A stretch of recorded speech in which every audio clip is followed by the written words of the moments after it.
Good, happy Thursday morning, April 9, 2020.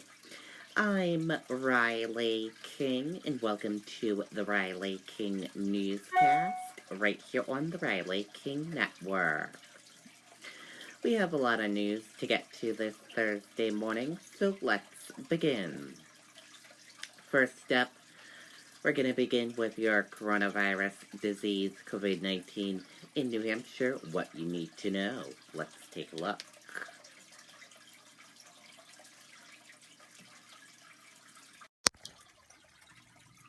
And here is the COVID-19 in New Hampshire, what you need to know. There are 788 number of people in New Hampshire who have tested positive for COVID-19. 2,701 number of people in the United States who have tested positive for COVID-19. 18 number of deaths from COVID-19 in New Hampshire. 118 number of people who have been hospitalized with COVID-19 in New Hampshire. And 14,668 number of deaths from COVID-19 in the United States. This map of New Hampshire shows cases of COVID-19 in the towns and cities in New Hampshire. Manchester, 129 cases. New cases each day in New Hampshire on this graph. In the purple, daily new positive COVID-19 cases. In the orange, new hospitalizations, and in the red are the deaths. Your common symptoms: fever, cough, and difficult breathing, how it spreads, and prevention tips. And be sure to stay with the Riley King Network for the latest of your COVID-19 information. 10 COVID-19 deaths linked to outbreaks at New Hampshire long-term care facilities, officials say. 5 more deaths attributed to coronavirus announced. Let's take a listen to that video from WMUR News 9.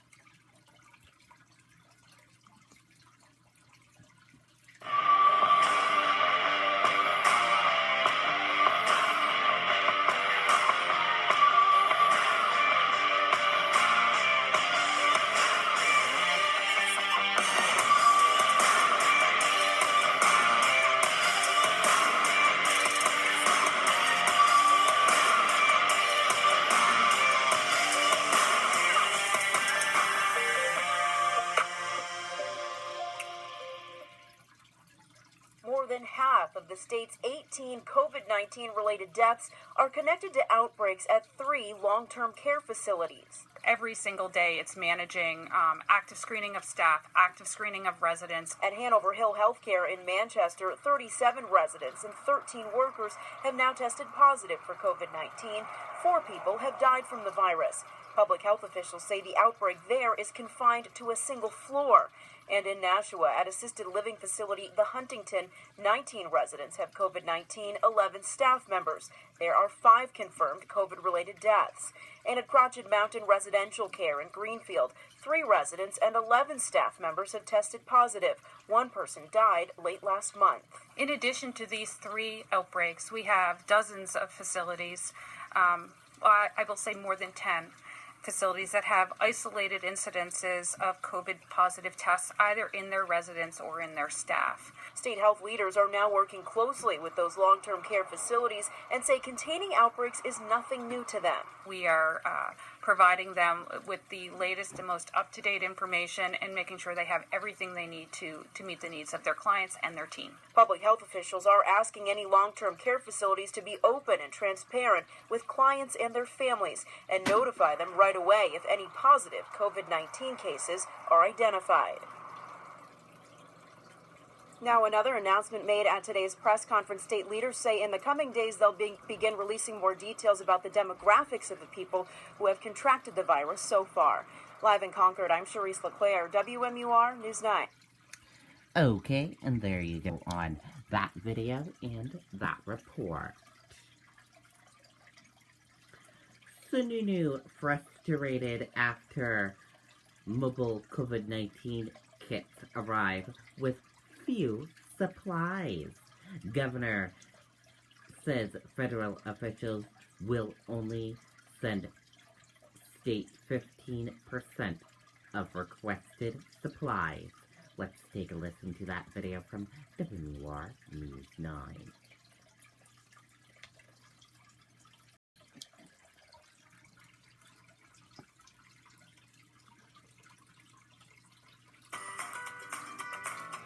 We love our youth for so many great resources all in one place, which means...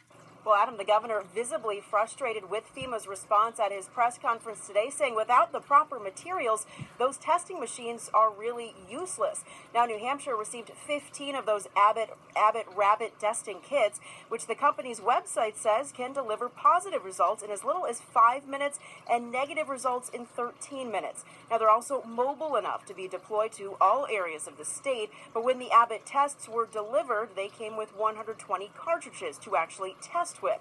20 have to be used to calibrate the machines, and now FEMA has notified state officials they will only get about 15% of their test cartridge order, and they don't even know when that will happen. It's incredibly frustrating because there was a lot of talk about this device. There was a lot of hype on it nationally, and that was wonderful. And then when they showed up, expectations were set really high, as they should be.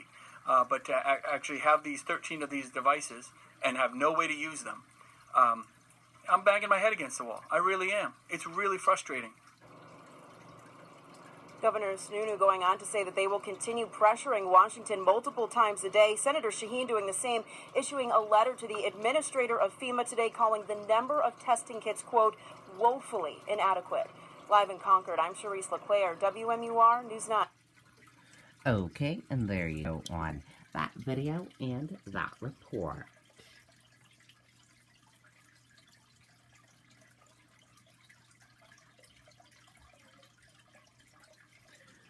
North Country health workers prepare to deal with COVID-19. Upper Connecticut Valley Hospital has first hospitalized case in Coos County. Let's take a listen to that video from WMUR News 9.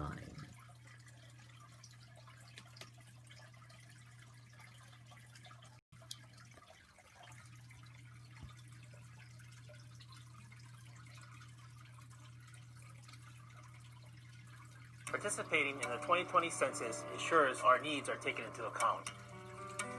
Shape our future. Start here. Complete the census at 2020census.gov.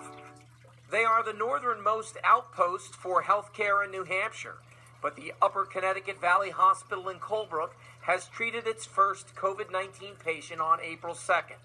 Although plans to handle coronavirus patients started back in February. We had plans in place to start with. We had to write a little bit of a new chapter in these plans because COVID is a new disease process. Upper Connecticut Valley Hospital has increased its inpatient bed capacity from 16 to 32, including 11 beds in negative pressure rooms.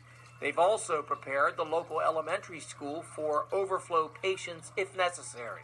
We need to keep in mind that Coos County has a population density of 18 people per square mile. So we've been practicing social distancing before we were ever told to.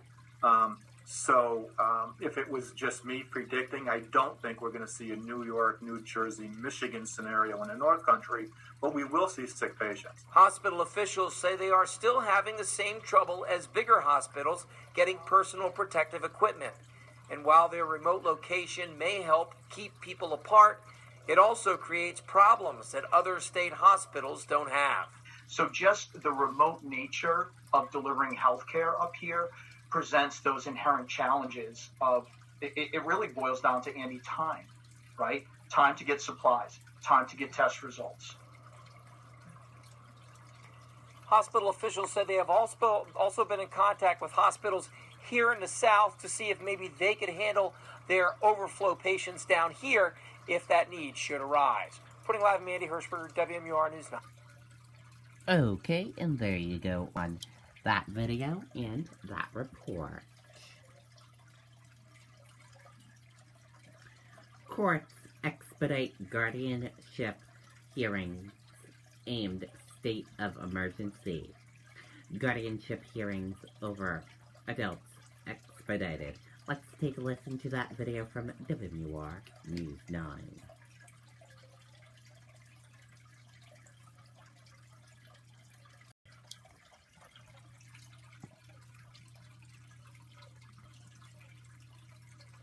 Lazy Boy reclining sofas, love seats, and recliners are the gold standard of the industry. Choose from leather and power lift options. Lazy Boy recliners start at just $298. All with no interest financing until April 2023. Hardy's Furniture and Mattresses.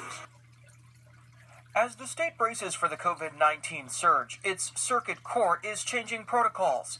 Wednesday, it announced a faster turnaround time for emergency guardianship petitions for adults. That's the legal process, allowing someone to act as a decision maker for another person who was unable to do so.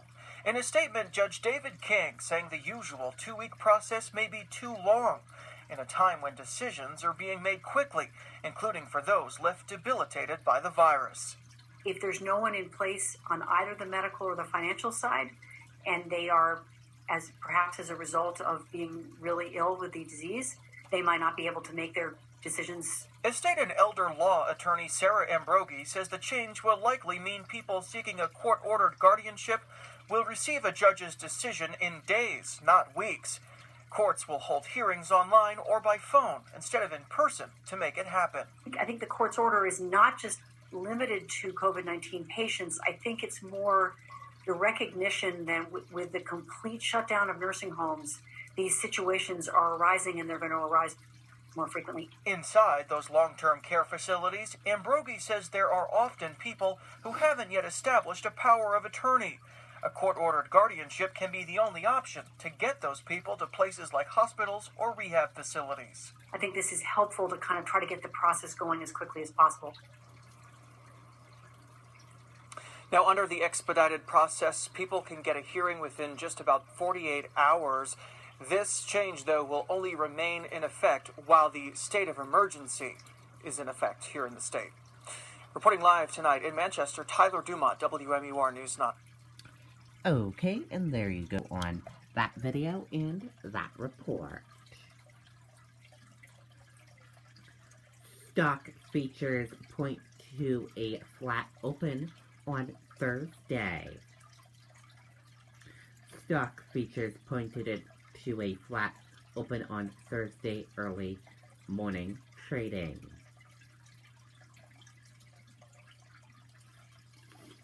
Battle over flight refunds.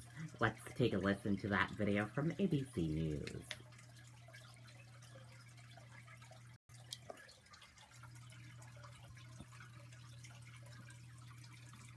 And now to the backlash for some airline customers over flights canceled by the COVID-19 pandemic, as so many Americans struggle with expenses right now. A new class action lawsuit against United Airlines is seeking full refunds for passengers of canceled flights instead of just vouchers for future travel. And as one senator says, Congress may soon get involved. Here's ABC's Gio Benitez with that story. A police officer in Minnesota has filed a class action lawsuit against United Airlines over what he says is a rejected refund request. According to the federal lawsuit, the officer claims United refused to refund more than $1,500 for 3 tickets he bought for a vacation flight between Hilton Head and Minneapolis planned for April. United canceled the flight amid the COVID-19 pandemic, and he says United offered him a travel voucher instead of a refund.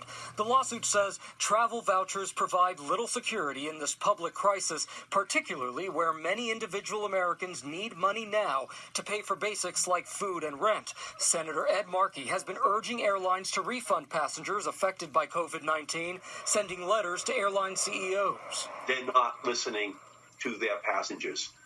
They're going to wind up paying a price for this in the next piece of legislation which we pass. U.S. carriers have secured almost $60 billion from the federal government as part of the $2 trillion coronavirus stimulus package. There are restrictions for the money. They can't lay off employees through September and must temporarily eliminate stock buybacks. But Markey says they may need to go a step further in the next stimulus bill to ensure passenger refunds. I think it's just greed.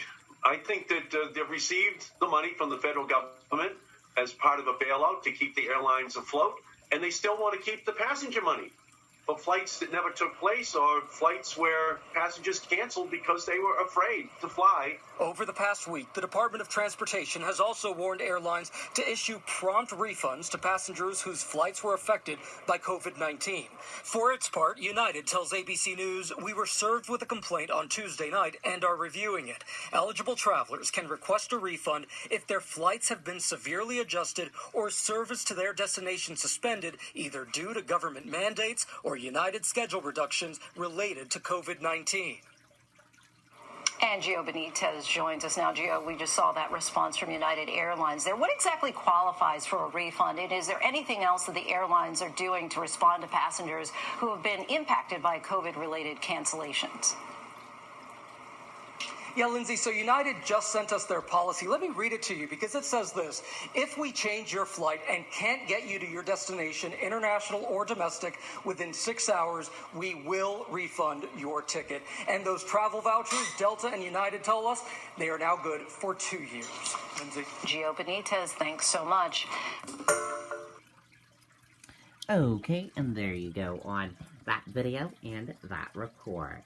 And thank you for watching this morning edition of the Riley King Newscast right here on the Riley King Network. I hope you all have a great rest of your Thursday morning, and I'll see you back here later on today for another newscast. And I'll have a news report coming up in a little bit. Goodbye, everyone.